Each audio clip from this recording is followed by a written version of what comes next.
So now market outlook है। अब Monday में देखिए क्या होगा कल के दिन। अब यहाँ पर अगर आप देखेंगे तो 19,819 पर क्लोजिंग है और हाईएस्ट लेवल अगर आप देखेंगे तो 19,890 या 80 के आसपास का हाईएस्ट लेवल बना हुआ है। वहां से एक सेलिंग आई है तो निचले लेवल पर निफ्टी की क्लोजिंग हुई है। और अगर आप देखें तो हर जगह सिर्फ और सिर्फ एक ही बात चली कि 20,000 के पार। अब की बार निफ्टी 20,000 के पार।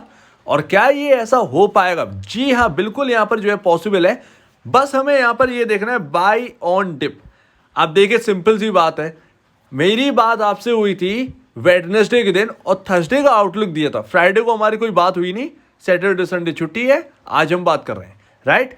तो यहां पर हमारी जो बात हुई थी वो बिल्कुल कंफर्म और क्लियर बात थी कि अगर यहां पर 707 यानी 19,707 का लेवल अगर निफ्टी तोड़ता है थर्सडे के दिन, एक्सपायरी के दिन, अगर वो तोड़ता है 650 और अगर 650 अगर टूट गया तो फिर ये सीधा आपको 707 दिखेगा और 707 के ऊपर गया तो 730। निफ्टी ने 740 का लेवल हाई लगाया और आपको एक अच्छी बेहतरीन तेजी दी। यानी कि हमारा जो परफेक्ट जो व्यू था कि 650 के ऊपर सेल नहीं करना है या पुट नहीं लेनी है, बिल्कुल सटीक राय बनती हुई दिखी। क्योंकि वो शॉर्ट कवरिंग थी। वहां से आपका क्या है कि वहां से आप एक बहुत अच्छी खासी बाइंग देखते क्योंकि एक रेजिस्टेंस लेवल था। इसीलिए तो यहां पर परफेक्ट व्यू यहां पर मिलता हुआ नजर आया। अब यहां पर ये क्यों था कि 730 तक यहां पर जा सकता है? क्योंकि एक यहां पर गैप था। ये गैप आप देख रहे हैं ना, ये 730 तक फिल होना था, वो फिल हो चुका, गैप फिल हो चुका और उसके ऊपर ही अब हम हैं। तो यहां पर अब आउटलुक कैसा बनाए इस वीक का अगर हम देखें, अगर हमें ये हायर साइड इतना आ चुके हैं, इतना बाइंग है, तो कहीं ना कहीं एक सेलिंग का व्यू भी मिलेगा। लेकिन उस सेलिंग को अब आप सेलिंग की तरह मत देखिएगा, अब आप उसमें बाई ऑन डिप देखिएगा। क्योंकि हम सारे के सारे रेजिस्टेंस लेवल जो है वो क्रॉस कर चुके हैं और जो गैप था हाईएस्ट लेवल का वो भी फिल हो गया। और अगर ये 730 का लेवल टूट गया और 700 का भी लेवल टूट गया तब यहां पर एक बियरिश कॉल यहां पर जो है ना आएगी, लेकिन उससे पहले नहीं आने वाली है। तो सबसे पहले तो हम वो इंडिकेटर देख लेते हैं जिनके ऊपर हम बहुत ज्यादा बियरिश थे उनको लेकर। तो देखिए कुछ चेंजेस नहीं हुआ, कुछ भी चेंजेस नहीं हुआ है। ग्लोबल के अंदर कोई तेजी नहीं है, आप ये समझ लीजिए। सिर्फ और सिर्फ निफ्टी के अंदर तेजी दिख रही है। निफ्टी के अंदर लिक्विडिटी बनी हुई है, मार्केट के अंदर लिक्विडिटी बनी हुई है, सरकारी कंपनी चलिए। आप ये बताइए कि मार्केट के अंदर तेजी कैसे ना हो? कोल इंडिया जो कभी नहीं चलता था, इतना हाई वेटेज स्टॉक है हमारे मार्केट के अंदर, 8% का रैली दिखा रहे हैं, 6-6 8-8% की तेजी दिखा रहे हैं। कोल इंडिया ने अकेले दम पर, रिलायंस नहीं चला है, रिलायंस -3 रुपए, समझ रहे हैं ना। फ्राइडे के दिन एक्चुअल में तो रिलायंस की तेजी कुछ नहीं थी। ये आपकी सरकारी कंपनी जो हाई वेटेज थी, कोल इंडिया और बाकी कुछ कंपनियों ने मिलकर यहाँ पर चलाया, जैसे एल एंड टी ये सब चले 4-4%। तो इनके बदौलत यहाँ पर जो है निफ्टी के अंदर तेजी आई है। तो वो यहाँ पर काम कर रहा है। अदरवाइज कुछ भी यहाँ पर फंडामेंटली अच्छा नहीं है। जिस वक्त ये लिक्विडिटी खत्म होगी आप देखिएगा ये सब धाराशायी हो जाएंगे। तो आप ये समझिएगा सिर्फ और सिर्फ यहाँ पर दौड़ाया जा रहा है लिक्विडिटी की बदौलत। तो अभी भी आप जो है वो नेगेटिव व्यू रखिएगा, लेकिन इस वक्त तो मत रखिएगा जब तक वो नेगेटिव पॉइंट टूट ना जाए। और अभी भी कुछ बदला ही नहीं है। क्रूड ऑयल और ब्रेंट ऑयल देखिए, ब्रेंट ऑयल यहाँ पर जो है 90.44 पर क्लोजिंग हुई है, जबकि ये नीचे आ गया था, वापस ऊपर चला गया। आप ये समझिए कि मार्केट के अंदर कुछ तो गड़बड़ है बस। लेकिन हम जो है वो लिक्विडिटी की बदौलत जो है चल रहे हैं। तो हम जब तक चल रहे हैं लिक्विडिटी बदौलत, तब तक यहाँ पर जो है एंजॉय करिए कॉल में या हायर साइड में। लेकिन जब ये लिक्विडिटी कभी ना कभी तो रुकेगी अभी, ठीक है ना, और कोई बहुत बड़ी बात भी नहीं है। और ये मैं आपको बता दूं, ये प्री इलेक्शन तेजी नहीं है। प्री इलेक्शन तेजी हमेशा 1 महीने पहले से स्टार्ट होती है, उससे पहले अब अभी 3-4 महीने डले हैं इलेक्शन में, तो वो आप समझिए। तो वो इंपॉर्टेंट है यहाँ पर देखना। और आपका डॉलर 83.4 डॉलर, हाँ डॉलर जो है वो हायर साइड से थोड़ा सा कम हुआ है, 20 पैसा यहाँ पर जो है गिरा है अगर डॉलर का हम देखें बस। अदरवाइज 52 वीक हाई पर या कहें ऑल टाइम हाई पर डॉलर पहुंच चुका है। रुपया बहुत कमजोर है एंड डॉलर इंडेक्स ये नीचे चला गया था, वापस ऊपर है। 104.71 पर क्लोजिंग है, 105 इसका हाईएस्ट के आसपास है, 104.75 104.85 के आसपास। वो इसका हाईएस्ट लेवल है। हम 105 की तरफ बढ़ रहे हैं। जब इसके अंदर कूल ऑफ आएगा तब समझिएगा कि यहाँ पर जो दिक्कतें यहाँ पर दिखाई दे रही हैं, जो अचानक से सडनली जो प्रॉब्लम्स बढ़ रही हैं, देखिए ग्लोबली प्रॉब्लम बहुत ज़्यादा है, लेकिन वो इंडिया पर इम्पेक्ट नहीं कर रही है, बस यही है। तो हम जो लेवल टू लेवल चले हैं उससे बढ़िया कुछ नहीं है, हमने अपना बचाव किया है और कुछ नहीं।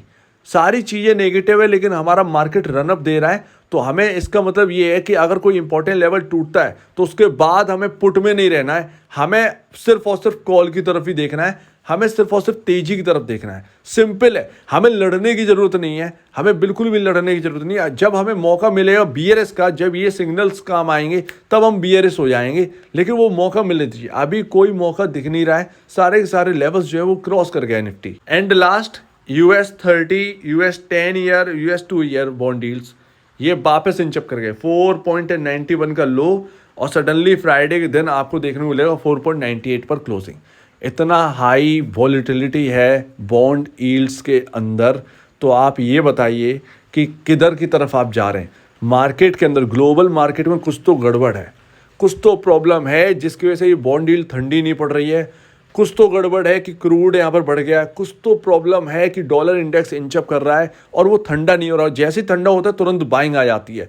तो ये सिग्नल जो है ना वो काफ़ी नेगेटिव है। नेगेटिव सब कुछ है, लेकिन बस यही ध्यान रखिएगा मार्केट के अंदर जब तक लिक्विडिटी है तब तक ये ऐसे ही चलाएंगे मार्केट, तब तक आप कुछ नहीं कर सकते, ठीक है ना। और इसमें स्टॉप लॉसेस और लॉस बहुत हो रहे हैं पुट वालों के, तो पुट वालों के लिए अभी जो है ना सिर्फ और सिर्फ लेवल पर बेस्ड रहिए। कॉल वाले अपने आप को सेफ रखिए कि अगर वो इंपॉर्टेंट लेवल टूटते हैं तो आपको कॉल में नहीं रहना है, बिल्कुल अपोजिट चला जाना है। कॉल का बस बहुत हो चुका, तेजी हो गई, सब कुछ है। गैप था वो भी फिल नहीं हुआ, और जो मैं निचले गैप की बात कर रहा हूँ वो है 19,190 पर गैप फिल होना था, 19,200 से 19,190 पर, या 19,210 से 19,190 पर। वो गैप फिल नहीं हुआ। 250 से ही मार्केट घूम गया, वो गैप फिल नहीं हुआ। 5 बार कोशिश करी, 5 बार वो गैप फिल नहीं किया गया। वो गैप फिल नहीं हुआ, इसका मतलब वो गैप छूटा है, वो फिल तो होगा यहाँ पर अभी नहीं, लेकिन लिक्विडिटी जैसी खत्म होगी और ये सारी चीज़ें हावी होंगी, कुछ तो प्रॉब्लम है, राइट। तो वो प्रॉब्लम जब हमारे सामने अब यहाँ पर जब उछलेगी तब हम देखेंगे उस वक्त। लेकिन अभी देखिए क्या करना है मंडे के दिन या इस वीक में। देखिए इंपॉर्टेंट लेवल क्या है, 707 मान लेते हैं, 700 का लेवल, और ऊपरी में 730। निफ्टी अगर आपको 19,730 के ऊपर या 19,750 या 19,740 अगर मिले तो एक स्टॉप लॉस रखिए, 30 पैसे का स्टॉप लॉस ज़्यादा बेहतर है।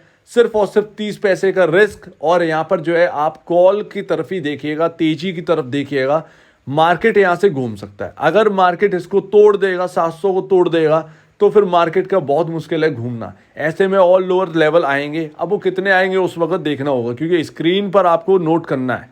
हम लोग तो चलो बात कर रहे हैं, यहाँ पर लेवल्स नोट कर रहे हैं, लेकिन स्क्रीन पर लाइव जो चल रहा होगा उस वक्त क्या करोगे, उस वक्त सारी चीज़ें आपके ऊपर निर्भर है, समझ रहे हैं ना। तो 700 का लेवल अगर ब्रीच हुआ, इसके अंदर 700 पर नहीं टिक पा रहे निफ्टी, आपको कॉल की तरफ बिल्कुल भी नहीं देखना है। 730 के आसपास अगर आपको निफ्टी मिलता है तो ही कॉल की तरफ देखिए। 700 का स्टॉप लॉस, और बस 30 पैसे में आपको सब कुछ करना है। वो 30 पैसे ही आपका सब कुछ है। अगर ये 30 पैसे का जो रेंज है वो टूट गया, कॉल वाले बिल्कुल दूर रहें, मेरे ख्याल से बिल्कुल दूर रहना चाहिए, फिर जो है मार्केट डाउन साइड पकड़ेगा, राइट। तो ये आपको करना है। 700 बिल्कुल मस्ट है, स्टॉप लॉस वहाँ पर रखना। अगर 700 टूट गया आपको कॉल से हट जाना है, ये मुझे लगता है। बाकी आपके ऊपर निर्भर है स्क्रीन पर क्या चल रहा है, राइट, ये आप ही के ऊपर है। और पॉसिबिलिटी यही है कि 730 के आसपास या 725 के आसपास ये तेजी जो है वो कंटिन्यू कर जाए। कोई गिरावट अगर मिलती है तो वो बाइंग की तरफ वो निकल जाएगा, ऐसा यहाँ पर लगता है। सो उम्मीद है ये इंपॉर्टेंट लेवल्स हैं आपके लिए, इन पर ध्यान दीजिए और वापस जो है वो हम हायर साइड की तरफ जा सकते हैं। अगर मार्केट डिप देता है 730 तक देखिए, 730 के आसपास अगर मिलता है तो वहीं पर खरीदने की जगह बनती है। कॉल वॉल बस, पुट वाले दूर रहिए। पुट वाले ऐसा नहीं है कि 730 पर पहुंच गए तो आप पुट ले लीजिए। पुट वाले अगर हायर साइड पर बैठे हो और अगर आपको 730 का लेवल मिल रहा है, अपना बुक करो, सीधी सी बात है, अपना बुक करो। जैसे कि आपने 850 पर मार्केट देखा, अगर आपने पुट ले भी ली है और अगर आपका मार्केट आ गया 730 तक, कोई गिरावट आपको दे गया, तो आप इस चक्कर में मत रहिएगा कि मैं इंतज़ार करूँगा। मार्केट बहुत तेज़ घूमता है इस वक्त, तो 730 के आसपास एक बार निकलने की कोशिश करिए, अपना प्रॉफिट बुक करने की कोशिश करिए। प्रॉफिट बुक करना गलत बात नहीं है, आप एक इंपॉर्टेंट लेवल के पास आ चुके हैं तो आप इसको बुक करिए, राइट। उसके बाद जो होगा देखा जाएगा। हमेशा पूरा गेन करने के चक्कर में मत रहिए, लॉसेस खा जाएंगे। तो पुट वाले अगर ऊपर शॉर्ट कर रहे हैं, पुट ले रहे हैं और नीचे उन्हें पैसा बनता हुआ दिख रहा है, 730 तक आ रहा है निफ्टी, सबसे पहले अपने आप को पैसे को प्रोटेक्ट करो। बहुत तेजी से मार्केट घूमता है, तो ये यहाँ पर जो है स्ट्रेटजी आप अपनाइए, ज़्यादा बेहतर है। अभी तक सब कुछ ठीक निकला है, उम्मीद है आगे भी ऐसा ही जारी रहेगा। तो ये रहा मंडे का आउटलुक, और आगे का भी लेके चलिए। 730 मस्ट है, जब तक 700 नहीं टूटता है बाइंग और डिप कहीं ना कहीं मार्केट के अंदर बनी रहेगी। उस हिसाब से आप चलिए, जब मौका मिले 730 के आसपास या 725 के आसपास छोटा सा स्टॉप लॉस 700, बस 700 टूटता है निफ्टी के अंदर, हमें नहीं रहना कॉल के अंदर, बस ये समझिए।